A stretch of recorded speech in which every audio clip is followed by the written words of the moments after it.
이 시간 마가복음 6장 1절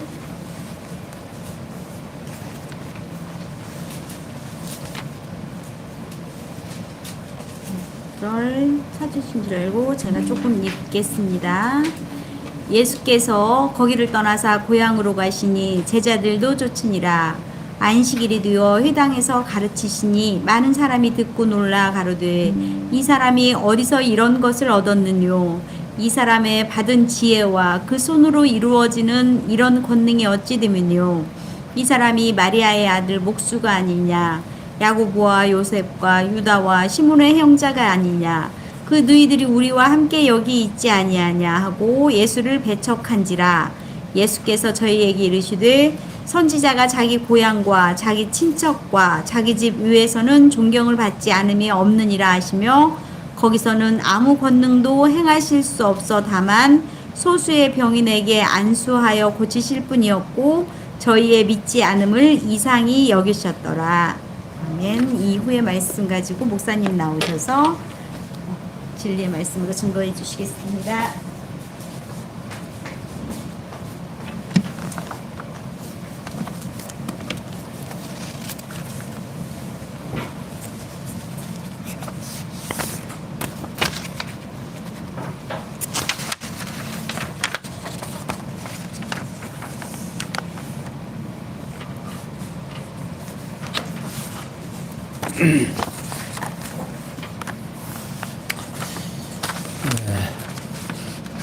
오늘부터는 조금 내용이 좀 바뀌어서 근데 2절 낮은 신분에 의한 성취하는 것입니다. 그러니까 예수님께서 높아지심과 낮아지심의 모습이 있는데 오늘 6장에서부터 14장 45절까지 예수님의 낮아지심의 모습을 쭉 설명이 됩니다. 그러니까 6장에서 10장 45절까지는 예수님께서 구약의 언약을 성취하신 그리스도이심을 낮은 신분에 의해서 보여주시고 또 6장과 8장에서는 낮아지신 신분에 의하여 당신의 모습을 보여주십니다. 그러니까 하나님을 우리가 알아가는 데 있어서 하나님께서 직접 보여주시지 아니하면 우리는 그 하나님을 알 수가 없습니다. 그런데 오늘 우리들에게는 하나님께서 당신이 어떤 분인가를 이스라엘 역사를 통해서도 보여주시고 그 보여준 그 사건들을 성경에 기록을 해서 오늘 우리들에게 하나님이 어떠하신 분인가를 소개하고 있습니다. 그러니까 성경을 보면서 어떻게 신앙생활하면 잘 먹고 잘 살을까? 어떻게 하면 건강할까? 어떻게 하면 복 받을까? 이런 생각을 잘못하면 할 수가 있습니다. 왜냐하면 성경에서는 복 받는 이야기가 많이 나오고 또 이런저런 이야기가 나오지만 궁극적으로는 성경에서는 하나님 당신이 어떠하신 분인가, 누구인가를 당신을 사랑하는, 당신이 사랑하는 백성들로 하여금 하나님을 알고 그 하나님과 더불어 이제 살아갈 수 있도록 하는 그 내용이 성경 전체의 내용이에요. 그러니까 우리는 이제 성경을 통해서 이래야 된다, 저래야 된다 하는 이야기들을 또 많이 합니다. 근데 사실 우리가 살면서 느끼는 것들이 이래야 된다, 저래야 된다라고 하는 말들이 우리에게 적용이 안 돼요. 왜냐하면 내가 하고 싶은 대로 내 마음대로 뭔 계획하면 되어지면 좋은데 안 된다고 말입니다. 이게 그때그때마다 상황과 그 되어지는 일들이 나로 하여금 당황하게 하고 나의 생각을 주관해 버려요. 그러니까 우리는 이래야 된다 저래야 된다라고 하는 말들이 감이 안 오는 거죠. 그래서 오늘도 우리 성도님들과 함께 오늘 마가복음 6장에서는 어떤 하나님을 보여주시려고 하는가 하는 이야기입니다. 근데 낮아지신 신분에 의한 모습을 우리들에게 보여주는데 오늘 이제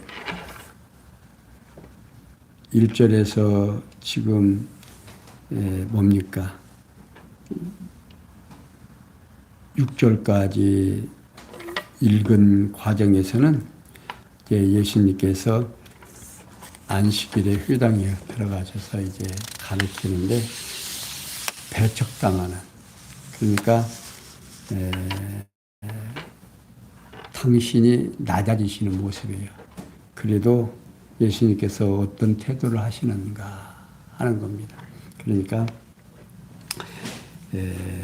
예수님께서 거기 곧 가버나움을 떠나서 고향 나사렛으로 가시자 제자들도 따라갑니다. 그러니까 우리는 가장 가까운 사람이 누구예요? 가족이죠. 가족이 가장 가까운데 가족이 인정을 안 하면 어때요? 그 누가 인정을 안 하는 것보다 마음이 상하고 안 좋죠. 근데 지금 예수님께서 고향에 가신 거예요. 가서 회당에서 가르치니까 어째요? 그 능력이라든지 지혜라든지 하시는 말씀이 이 보통 자기들을 하고는 전혀 다르거든요. 그러니까 이 사람들이 깜짝 놀란 거죠. 도대체 저 예수라고 하는 사람의 능력과 지혜와 그 행하는 모든 일들이 우리하고 같다 틀리다. 틀리네. 그리고 그 예수님의 형제들을 마리아의 자녀들이 지금 우리하고 지금 함께 있는데 저 지금 요셉의 목수의 아들 아니냐, 목수였지 않느냐. 어떻게 저렇게 지혜롭게 그냥 엄청난 일을 하지? 이게 이제 우리들이 이제 생각하는 것하고 이때에 예수님이 고향에 가서 당하는 일하고 어때요? 좀 그러죠. 그러니까 저도 이제 목사가 됐잖아요. 고향에서는요, 옛날에 그냥 뭐 같이 그냥 이렇게 했던 사람이 목사가 되니까 조금 껄끄러운가 봐. 처음에는 상당히 뭐더더니 그 목사라고 하는 언어가 잘 안 나오는 모양이더라고요. 지금은 이제 많이 이제 달라져 가지고 이제 목사라는 언어가 이제 쉽게 나오는데 처음에는 상당히 껄쩍지근한 것 같더라고요. 이제 같은 교회에서 이제 생활하다 집사님 했던 사람이 어느 날 이제 교회를 개척하고 목사가 되고 지금 예수님도 지금 마찬가지지요. 고향에 갔는데 고향에서 지금 많은 그 예수님을 아는 사람들이 세워주질 않는 거다. 그러다 보니까 예를 들어서 어떤 능력을 행하려도 요구하는 사람이 있어야 되고 부탁하는 사람이 있어야 되고 그런데 어떻게 해요? 지금 그런 일을 안 는다 그 말이에요. 그러니까 예수님께서 누구만 소수의 병자만 고쳐주고 다 큰 능력을 행하지를 않는다 이건. 그러니까 병자들만 고쳐주면서 그들의 불신을 이상히 여기셨다 하는 이야기인데 예수님께서 그러세요. 선지자가 고향 위에서 버림을 받는다 안 받는다. 고향 위에서는 다 대우를 받는다고 합니다. 존경을 받는데 고향에서만 대우를 못 받는다 하는지. 이게 그 말씀을 하시는 것도 일찍이 에레미야 선지자가 고향 사람들에게 배척을 당한 사실이 에레미야 11장 21절에 소개되고 있습니다. 그런 경우를 두고 말씀을 하시는 것을 여겨지는데 이는 고향에서 배척당한 예수님 자신이 참 선지자로 오신 그리스도이심을 간접적으로 지금 밝혀주고 있는 거죠. 그리고 예수님께서는 거기서는 아무 능력도 행할 수 없어 다만 소수의 병인에게 안수하여 고치실 뿐이고 그들의 믿지 않음을 이상히 여기셨다 하는 겁니다. 그러니까 예수님은 고향 사람들의 배척으로 인해서 고향에서는 아무 권능조차 행치 못하고 다만 몇 명의 병자만 고쳐주며 그들의 불신을 이상히 여기신 거지요. 그러니까 고향에서 배척을 당한 예수께서는 모든 촌으로 들어다니시면서 천국 복음을 가르쳐 주셨다 하는 겁니다. 그러면서 7절에서 13절에 배척당하면 발의 먼지를 털어버리라고 제자들을 권면을 합니다. 7절 보겠습니다. 12제자를 부르사 둘씩 보내며 더러운 귀신을 제어하는 권세를 주시고 명하시되 여행을 위하여 지팡이 위에는 양식이니 주머니니 전대의 돈이나 아무것도 가지지 말며 신만 신고 두 벌 옷도 입지 말라 하시고 또 가라사대 어디서든 네 집에 들어가든 그곳을 떠나 각가지 거기 유하라. 어느 곳에 가든지 너희를 영접지 아니하고 너희 말을 듣지도 아니하거든 거기서 나갈 때에 발 아래 먼지를 털어버려 저에게 증거를 삼으라 하시니 제자들이 나가서 회개하라 전파하고 많은 귀신을 쫓아내며 많은 병인들에게 기름을 발라 고치더라. 자, 예수님께서 12제자들을 부르시면서 둘씩 보내며 더러운 귀신을 제어하는 권세를 줍니다. 이게 예수님께서 12제자를 부르시고 그들에게 더러운 귀신을 쫓아내는 능력을 부여해 주십니다. 그러니까 이게 그리스도의 절대 주권에 의한 12제자를 선택해서 부르시고 그들에게 사도의 권능 곧 그리스도의 표적을 행할 수 있는 권능을 부여해 주십니다. 그러니까 예수님이 제자가 되는 것도 제자의 마음대로 뭐 가고 안 가고 하는 게 아닙니다. 무조건 부르면 이해하고 그냥 따라가. 앞에서 제자들을 부를 때 어때요? 무조건 어부도 그냥 부르니까 자기 부모고 생활이고 다 버려주고 따라갈 수밖에 없고 또 거기에서 또 중요한 건 부모들이 그걸 반항을 안 하셔요. 이 성경에 만약에 부모들이 엄청 반항을 하고 그랬으면 기록이 돼 있을 텐데 안 하잖아요. 그건 뭘 의미하느냐면 제자로 부르시는 것도 주권적 능력이라고 말입니다. 부르는 사람의 마음이지 가는 사람이 따라가는 사람의 마음이 아니라는 거죠. 그러니까 그리스도의 사도가 되는 것은 인간의 의지적 결단에 의하여 가능한 것이 아니고 그리스도의 주권적 선택에 의해서 가능한 거다. 그러게 예수님께서는 제자들을 여행을 위하여 지팡이 위에 양식이나 주머니나 전대의 돈이나 아무것도 가지 말며 신만 신고 두 벌 옷도 입지 말라고 명하십니다. 이는 전도자로 소명받은 사도들의 먹고 입을 것 이미 예비되어 있으므로 염려하지 말라. 이 이야기를요, 우리 박용기 목사님이 처음에 농촌 운동을 하면서 이제 학생들을 모집해서 이제 했잖아요.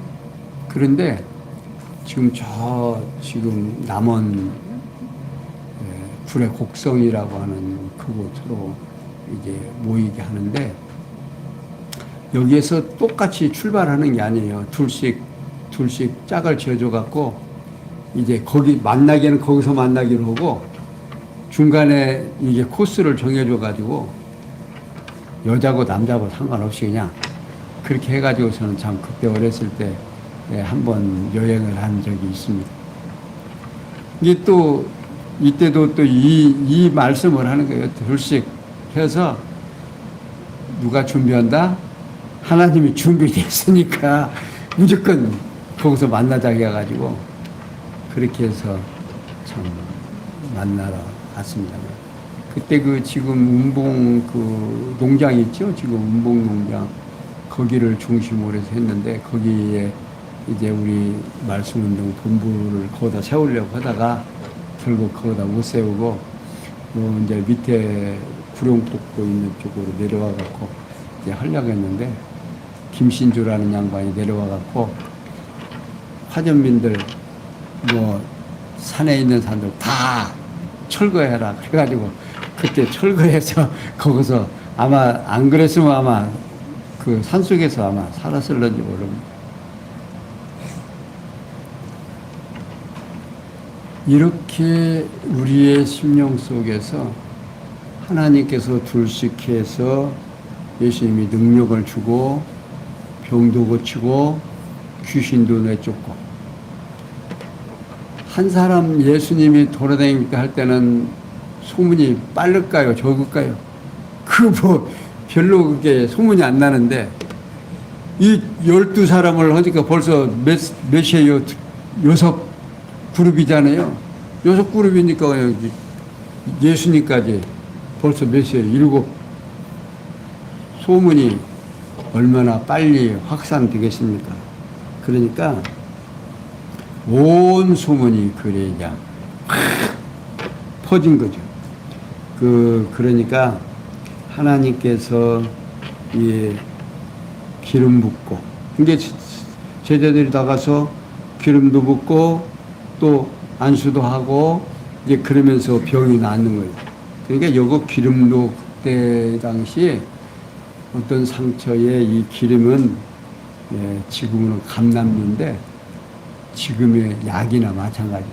그러니까 어떤 상처에 기름도 약도 바르고 기도도 하고 지금 한참 부흥 집회하고 난리 내고 그럴 때 약은 안 넣고 기도하고 믿습니다 하면 낫는다고 한참 우리 한국의 기독교가 그냥 난리 난 적이 있죠.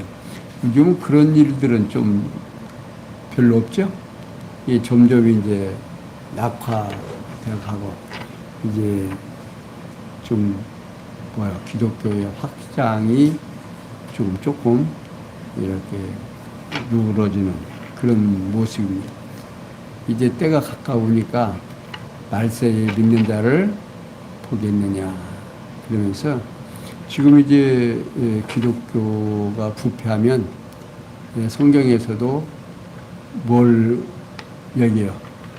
이제 짐승 권세가 음료 권세가 짐승 권세를 얻고 이제 거기서 좀 힘을 쓰다가 짐승 권세가 그냥 내 동생이 칠 때가 오는데 지금 정치에 가입하고 가담하고 조금 못하면 어떻게 한다고 그래요? 지금 해산시키느니 어찌느니 지금 그런 이야기가 나오죠. 자, 이렇게 지금 역사는 성경에서 얘기한 대로 점점 갑니다. 이게 성경에서 얘기했다는 말은 뭐냐면 하나님께서 예언해 놓으시고 미리 하겠다라고 어떻게 되어진다라고 약속해 놓은 그 일들이 시간과 공간과 형상 속에서 이루어진다 그 말이에요. 이게 이루어지는 일들이 왜 미리 예언해 놓고 그 일을 역사하시는가? 누구 알게 하려고? 하나님 당신 알게 하려고. 자, 어떤 일을 할 때 할 수 있는 능력이 있어야 약속하죠. 능력이 없으면 약속 못하죠. 마찬가지로 하나님께서 당신을 드러내기 위해서 역사하셨다 하는 겁니다. 자, 그러면서 14절에서 29절에 보면 요한이 헤롯에게 배척을 받아 죽임당한 사실을 알려줍니다. 자, 14절 한번 보겠습니다. 이 예수의 이름이 드러난지라 헤롯 왕이 듣고 가로되 이는 세례 요한의 죽은 자 가운데서 살아났도다. 그러므로 이런 능력이 그 속에서 운동하느니라 하고 어떤 이는 이가 엘리야라 하고 또 어떤 이는 이가 선지자니 옛 선지자 중에 하나와 같다 하되 헤롯은 듣고 가로되 내가 목배인 요한 그가 살아났다 하더라. 전에 헤롯이 자기가 동생 빌립의 아내 헤로디아에게 장가던 거로 이 여자를 위하여 사람을 보내어 요한을 잡아 옥에 가두었으니 이는 요한이 헤롯에게 말하되 동생의 아내를 취한 것이 옳지 않다 하였습니다. 헤로디아가 요한을 원수로 여겨 죽이고자 하였으되 하지 못한 것은 헤롯이 요한을 의롭고 거룩한 사람으로 알고 두려워하여 보호하며 또 그의 말을 들을 때에 크게 번민을 끼치면서도 달게 들음이라. 마침 기회 좋은 날이 왔으니 곧 헤롯이 자기 생일에 대신들과 천부장들과 갈릴리의 귀인들로 더불어 잔치할세 헤로디아의 딸이 친히 들어와 춤을 추어 헤롯과 및 함께 앉은 자들을 기쁘게 한지라. 왕이 그 아이에게 이르되 무엇이든지 너 원하는 것을 내가 주어 구하라. 내가 주리라 하고 또 맹세하되 무엇이든지 내가 네게 구하면 내 나라의 절반까지라도 주리라 하거늘 저가 나가서 그 어미에게 말하되 내가 무엇을 구하리까?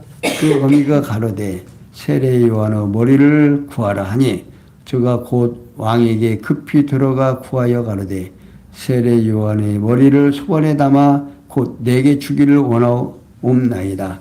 한데 왕이 심히 근심하나 자기의 맹세한 것과 그 앉은 자들을 인하여 저를 거절할 수 없는지라. 왕이 곧 실병 하나를 보내어 요한의 머리를 가져오라 명하니 그 사람이 자기 옥에서 요한을 목베어 그 머리를 소관에 담아다가 요한에게 주니 요한가 이것을 그 어미에게 주니라. 요한의 제자들이 듣고 와서 시체를 가져다가 장사하니라. 아멘. 자, 14절에서 20절에 보면 예수께서 세례 요한이 헤롯에게 배척을 받아 죽임을 당하게 된 동기에 의해서 지금 증거해 주고 있습니다. 이게 제자들의 전도로 예수의 이름이 널리 알려지게 되었습니다. 이에 헤롯 왕이 예수의 이름에 대한 소문을 듣고 이는 세례 요한이 죽은 자 가운데서 살아났도다. 그러면 이런 능력이 그것에서 운동하느니라 하고 헤롯 왕이 예수님의 이름에 대한 소문을 듣고 자기가 죽인 세례 요한이 다시 살아난 것으로 생각하게 된 겁니다. 이게 죄 지은 사람은 뭐 한다고? 당신이 한 일이 있으니까 결국 선지자인 요한을 죽여서 결국 그가 다시 태어나서 요한의 능력이 결국 누가 예수님의 행한다. 그런 생각을 하게 되는 겁니다. 그런데 이는 참 세례 요한이 요한에게 이제 그 어려움을 당하는 이유는 바른 소리 하니까 당하는 거예요. 그러니까 헤롯이 동생 헤로디아에게 장가 들었을 때 그 여자가 이제 잘못이라고 어떻게 죄수 동생의 부인을 아내로 맞아들이냐 하고서는 입 바른 소리를 하니까 그 여인이 그냥 심히 안 좋아하니까 그 여인을 위해서 이제 결국 감옥에 가두었습니다. 그리고 또 죽이고자 했지만 이 헤롯은 결국 이 사람을 의인으로 알고 또 두려워하는 거예요. 이게 나쁜 소리를 하고 지적을 하면 싫어해야 되는데 결국 싫지만 두려운 거죠. 또 받아들이고. 자, 그러니까 이 헤롯이 죽임을 당하게 된 시기 및 과정과 방법에 의해서 지금 헤로디아가 지금 요한을 죽인 동기와 그 과정을 좀 이렇게 설명해 주면서 결국 이 세례 요한은 누구를 위해서? 예수님을 위해서 앞에서 길을 예비한 사람이다. 그러니까 어떤 사건이 있고 어떤 일이 있을 때는 미리 앞에서 준비하는. 그러니까 예수님께서 예수가 나오게 되면 그 앞에 누가 나온다. 선지자가 나와서 길을 예비한다라고 이미 예언한 바가 있습니다. 그러니까 그 예언대로 광야에 외치는 자의 소리가 있고 그 많은 백성들이 세례를 받고 예수님이 오기 전에 세례 요한이 나는 그를 위하여 뭣도 나는 물로 세례를 주지만 내 뒤에 오시면 성령으로 세례를 줄 것이고 나는 그의 힘듦에도 감당치 못하는 사람이다.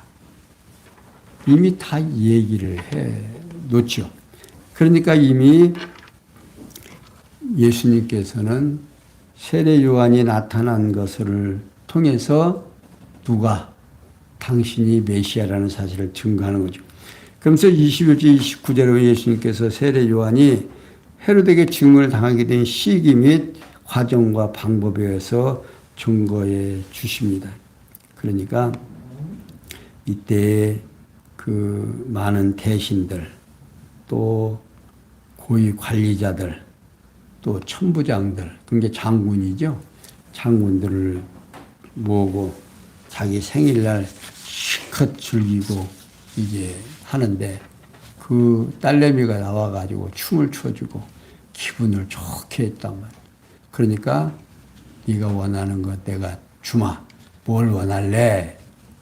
뭐든지 원해라. 그러니까 이 녀석이 가만히 생각하니까 자기가 뭐 할 건 없는 것 같거든요. 뭘 해야 좋을지 모르고 그러니까 엄마한테 얼른 쪼로로 가갖고 뭘 달라고 할까요? 그러니까 참 이 여인의 마음이 남자들보다 더 독한가 봐요. 세상에 그를 죽이라고만 해도 그냥 뭐 하겠지만 머리를 소안에 담아서 달라고 하기까지. 그러니까 인간의 사악함이라고 하는 것은 이런 데서도 정말 드러납니다. 죽이는 것까지도 해결이 안 되면 그냥 거기에서 그 사람만 없어지면 되겠지만 그렇게 잔인한 요청을 하게 되는 것은 이 왕이 심히 근심을 했지만 그 많은 사람들하고 약속을 했기 때문에 있는 데서 약속을 했기 때문에 어쩔 수 없이 그를 시위병 하나를 이제 명령을 해서 가서 잡아가라. 그 시위병은요 감시자 또는 사형 집행자 등의 뜻을 갖고 있습니다.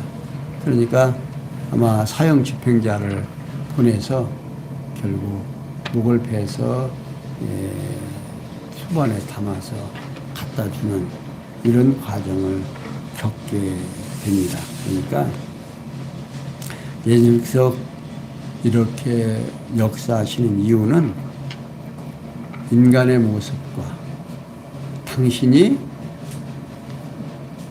세례 요한의 뒤를 이어서 나타날 누구다 선지자라 하는 것을 좀 간접적으로 지금 나타내 주시고 있는 겁니다.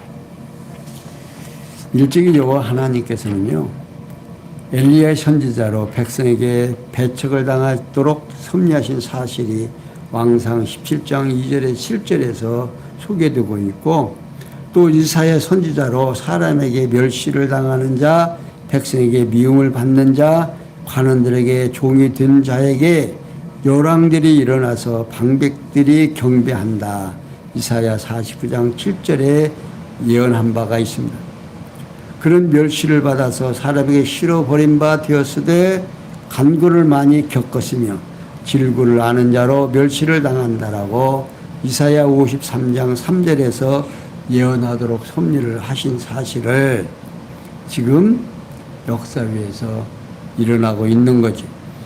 또 예레미야 선지자로 고향 사람들에게 배척당하도록 섭리를 하신 예레미야 11장 21절에 소개되고 있고, 그리고 이러한 예언에 의한 언약의 말씀을 이루어 주시려고 하나님의 아들이신 예수 그리스도가 이 역사 위에서 오셔서 시간과 공간과 형상 속에서 이루어지게 해서 우리로 하여금 여호와 하나님을 아는 자, 그러니까 예수를 믿고 그리스도를 내 주로 영접하는 자들에게 하나님은 여호와시고 예수는 우리의 죄를 감당하실 그리스도라는 사실을 어떻게 믿게 하시려고 시간과 공간과 형상 속에서 역사 속에서 이루어지는 것. 그래야 누가 믿으니까? 고약한 인간들이 믿으니까. 그렇지 않고 믿으라고 하면 아담과 같이 그냥 하나님을 알게 만들어 놓으니까 누구 좋은 대로 욕심이 잉태한 죄를 낳고 죄가 장성하며 사망에 이르도록 역사하신 그들에게 하나님은 한번 사랑하심이 변치 아니하시고 그럼에도 불구하고 우리를 구원해 주신다는 약속을 하셔서 한번 아담에게 복 준 것을 아니다 물리쳐버리는 것이 아니라 그냥 그 약속을 그대로 지키시는 예수 그리스도를 보내서 우리의 대속주로 주셔서 우리로 하여금 누구를 하나님을 깨닫고 그 하나님을 경외하며 섬기게 하시는 이 놀라운 사실 앞에 우리 성도님들 다시 한번 감사를 드리고 또 힘있게 오늘도 수고하셨죠? 오늘 하루 아마 힘들게 살으셨을 거예요. 근데 그 힘들게 사는 것을 누가 알아준다? 우리 주님이 알아주고 위로해 주시리라 믿고 힘있게 살아가는 우리 성도님들 되시기를 바라면서 오늘은 여기까지 설명해 드렸습니다. 기도합니다. 영광의 하나님, 우리에게 주어지는 수많은 일들이 우리로 하여금 때로는 절망하게 하고 때로는 힘들게 하는 일들이 있지만 이렇게 우리를 위하여 당신을 우리로 하여금 알게 해주시는 이 놀라운 사실 앞에 더욱 희망과 용기를 가지고 하루하루의 삶을 이어갈 수 있도록 은혜 베풀어 주시고 오늘의 삶의 에너지와 내일의 삶의 에너지도 공급해 주실 줄 믿사옵고 예수님의 이름으로 기도하옵나이다. 아멘.